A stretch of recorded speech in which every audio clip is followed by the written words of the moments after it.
नमस्कार दोस्तों, रेलवे इज्जामपुर अड्डा में सभी छात्र छात्राओं का हार्दिक स्वागत और अभिनंदन करता है। दोस्तों, जहां हर दिन से सीखना है, जहां हर रोज गाना है, जहां हर दिन से सीखना है, जहां हर रोज गाना है, हमारी जिंदगी भी एक तवायफ का घराना है, हमारी जिंदगी भी एक तवायफ का घराना है। बहुत मजबूर होकर गीत रोटी के लिखे मैंने, बहुत मजबूर होकर गीत रोटी के लिखे मैंने। तुम्हारी याद का क्या है, उसे तो रोज आना है। तुम्हारी याद का क्या है, उसे तो रोज आना है। दोस्तों, आज हम सामान्य विज्ञान का नेक्स्ट भाग लेकर आए हैं। कुछ इंपॉर्टेंट क्वेश्चंस हैं जो 1 नंबर का NTPC, group D, RRB, JEE, assistant loco pilot में पूछा जाता है। वेरी वेरी इंपॉर्टेंट क्वेश्चंस है। इस टॉपिक को हम अच्छे से समझ लेंगे तो 1 नंबर का बेनिफिट अवश्य मिलेगा। तमाम विभिन्न जोनों में पूछे गए हैं, जैसे आरआरबी कोलकाता में पूछा गया है, आरआरबी इलाहाबाद में पूछा गया है, आरआरसी भोपाल में पूछा गया है, आरआरसी हुबली में पूछा गया है और आरआरसी पटना में पूछा गया है। तमाम विभिन्न जोनों में 4 से 5 बार रिपीटेड हुए हैं। उन क्वेश्चन को कैसे पूछा जाता है उसके बारे में हम डिस्कस करेंगे। चलिए मैं आपको ले चलता हूं साइंस के पहले टॉपिक पर। पहला हमारा टॉपिक है परमाणु क्रमांक। परमाणु क्रमांक किसे कहते हैं? इंग्लिश में बोलते हैं एटॉमिक नंबर। परमाणु क्रमांक किसे कहते हैं? इंग्लिश में बोलते हैं इसे एटॉमिक नंबर। पहली बात तो ये जानिए कि परमाणु क्रमांक की जो खोज किया था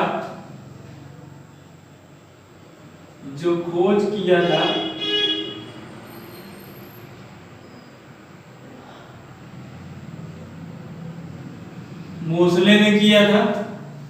वेरी वेरी इंपॉर्टेंट है। परमाणु क्रमांक की खोज मोसले ने किया था। वेरी वेरी इंपॉर्टेंट क्वेश्चंस है। और परमाणु क्रमांक को कैपिटल जेड से प्रदर्शित करते हैं। किससे करते हैं बेटा? कैपिटल जेड से प्रदर्शित करते हैं। परमाणु क्रमांक किसे कहा जाता है? परमाणु क्रमांक किसे कहा जाता है? परमाणुओं में उपस्थित प्रोटॉनों की संख्या के योग को हम लोग क्या बोलते हैं? परमाणु क्रमांक। परमाणुओं में उपस्थित प्रोटॉनों की संख्या को परमाणु क्रमांक कहा जाता है। जैसे फॉर एग्जांपल, माना कोई एलिमेंट्स x है। क्या है बेटा? x है। इसके बेस में कितना लिखा है? 3 और मास नंबर कितना है इसका? 6। अब जो नीचे बेस में लिखा होता है इसी को हम लोग बोलते हैं परमाणु क्रमांक। क्या बोलते हैं? परमाणु क्रमांक। और ऊपर जो लिखा होता है इसको हम लोग बोलते हैं बेटा मास नंबर, यानी बोलते हैं हम इसको द्रव्यमान संख्या। क्या बोलते हैं बेटा? द्रव्यमान संख्या। दोस्तों, एक चीज जान जाइएगा, किसी भी एलिमेंट्स या तत्व में जितने उसका परमाणु क्रमांक होगा उतने उसमें प्रोटॉन होंगे और उतने ही उसमें इलेक्ट्रॉन होंगे। जैसे फॉर एग्जांपल मैं आपको बताना चाहता हूं, जैसे ये मान लीजिए फास्फोरस 15 और 31 है। तो फास्फोरस 15 31 है। अगर आपसे पूछे कि इसमें परमाणु क्रमांक कितना हुआ? 15 हुआ। और प्रोटॉन कितना हुआ? 15 हुआ। और इलेक्ट्रॉन अगर पूछेगा तो ये कितना हुआ बेटा? 15 हुआ। वेरी वेरी इंपॉर्टेंट क्वेश्चन है। क्यों? क्योंकि मोसले साहब ने अपना एक फार्मूला प्रतिपादित किया है, Z बराबर P बराबर E होता है। Z बराबर P बराबर E होता है। यानी जितना परमाणु क्रमांक होगा उतना प्रोटॉन होगा और उतना ही इलेक्ट्रॉन होगा। परमाणु क्रमांक को कैपिटल जेड से डोनेट करते हैं, प्रोटॉन को पी से और इलेक्ट्रॉन को ई से। परमाणु क्रमांक की खोज जो है मोजले ने किया था। वेरी वेरी इंपॉर्टेंट है, वेरी वेरी इंपॉर्टेंट है। परमाणु क्रमांक की खोज मोजले ने किया था। कई बार एक क्वेश्चन पुटअप भी किया गया है, आते रहते हैं। किसी भी एलिमेंट्स में जितने परमाणु क्रमांक होंगे उतने उसके प्रोटॉन होंगे और उतने उसमें इलेक्ट्रॉन होंगे। Z बराबर P बराबर E होता है। परमाणु क्रमांक कहते किसे हैं? परमाणुओं में प्रोटॉनों की संख्या को परमाणु क्रमांक कहा जाता है। वेरी वेरी इंपॉर्टेंट क्वेश्चंस है।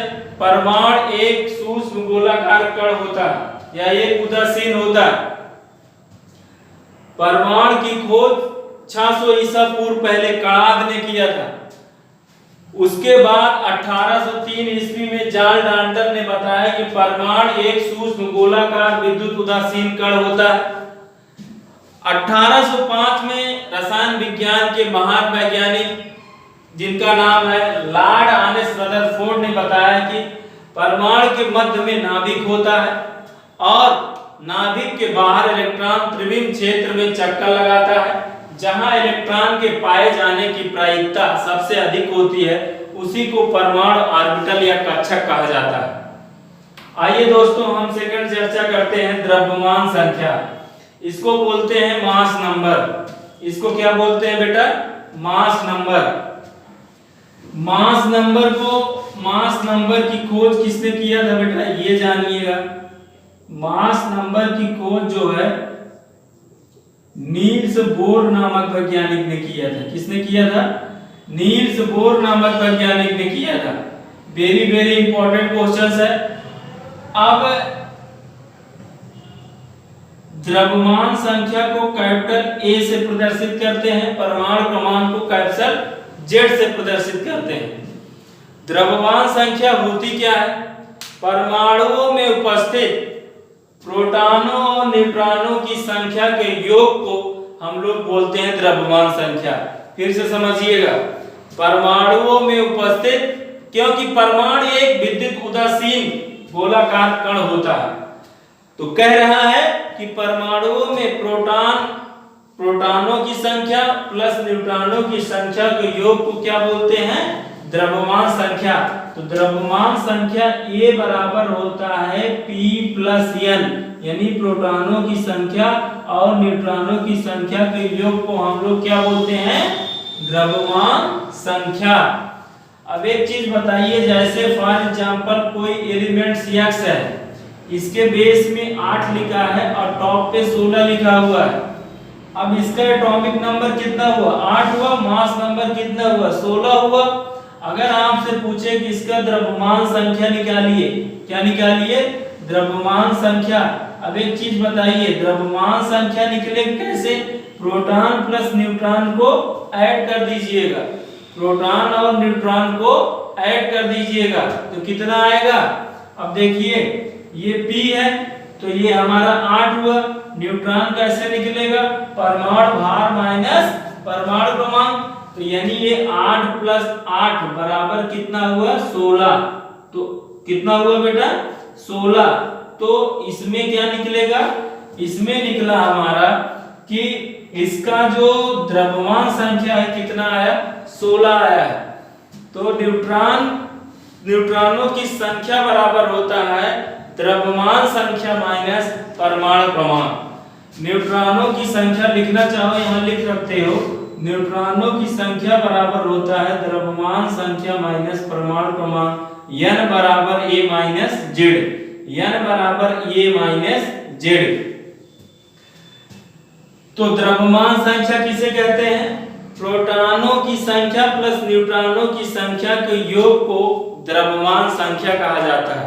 द्रव्यमान संख्या की खोज नील्स बोर ने किया था। परमाणु क्रमांक की खोज मोजले ने किया था। वेरी वेरी इंपॉर्टेंट क्वेश्चन है। मोजले ने अपना एक फार्मूला दिया है Z बराबर P बराबर E। नेक्स्ट क्वेश्चन आइएगा प्रोटॉन। प्रोटॉन कहां पाया जाता है? प्रोटॉन तो नाभिक में पाया जाता है क्योंकि ये परमाणु होता है, परमाणु के मध्य में नाभिक होता है जो कि धनावेशित होता है, यहाँ पे प्रोटॉन और न्यूट्रॉन पाया जाता है। लेकिन जो इलेक्ट्रॉन होता है नाभिक के बाहर त्रिविम क्षेत्र में क्या करता है, ये चक्कर लगाता है।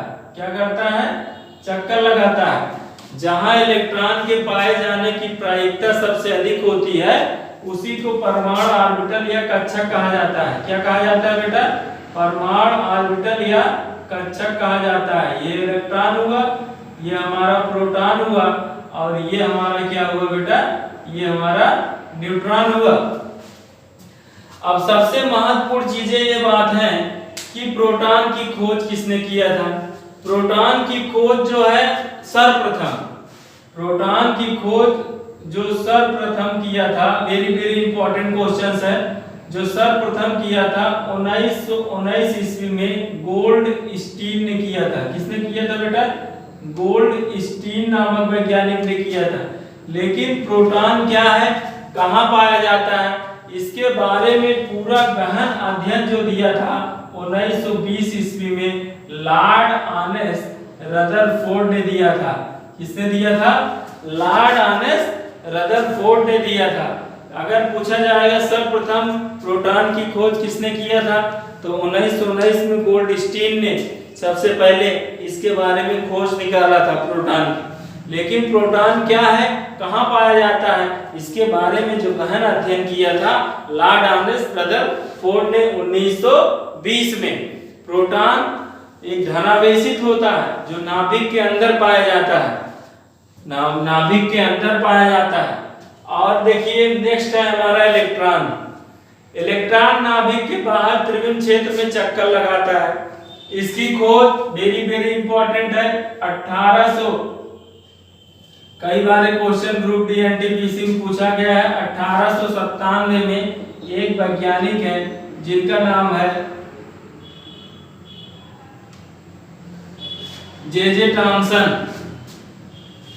जे टॉमसन ने किया था। वेरी वेरी इंपॉर्टेंट क्वेश्चन है। 1897 में इलेक्ट्रॉन की खोज किया था। ये ऋणावेशित होता है और ये नाभिक के बाहर पाया जाता है। कहाँ पाया जाता है बेटा, नाभिक के बाहर पाया जाता है। और नाभिक के बाहर त्रिविम क्षेत्र में चक्कर लगाता है जहां इलेक्ट्रॉन के पाए जाने की प्रायिकता यानी प्रोबेबिलिटी सबसे अधिक होती है, उसी को परमाणु ऑर्बिटल या कक्षक कहा जाता है। नाभिक में बहुत से अस्थाई और अस्थाई मूलकण होते हैं, जैसे मेसान है, पाई मेसान है, न्यूट्रिनो है, एंटी न्यूट्रिनो है, प्रोटॉन है, पॉजिट्रॉन है। ये सब अस्थाई मूलकण के रूप में है। लेकिन अस्थाई मूलकण के रूप में सिर्फ 3 चीजें हैं, इलेक्ट्रॉन, प्रोटॉन और न्यूट्रॉन।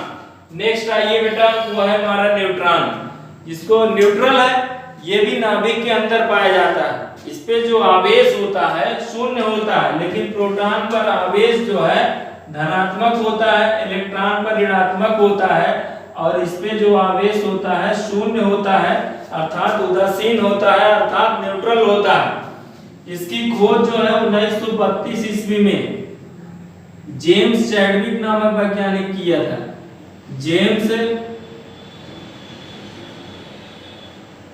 जेम्स चैडविक नामक वैज्ञानिक ने किया था। जेम्स चैडविक नामक वैज्ञानिक ने किया था।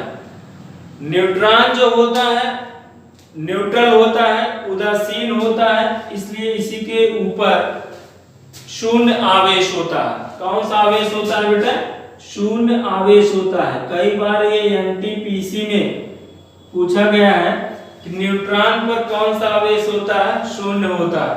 न्यूट्रॉन कहाँ पाया जाता है, नाभिक के अंदर पाया जाता है। इलेक्ट्रॉन कहाँ पाया जाता है, नाभिक के बाहर पाया जाता है। प्रोटॉन कहाँ पाया जाता है, नाभिक के अंदर पाया जाता है। न्यूक्लियन का मतलब होता है जिसमें प्रोटॉन और न्यूट्रॉन उपस्थित होते हैं। याद रखिएगा, ये कई बार क्वेश्चन ग्रुप डी ने उठाया है।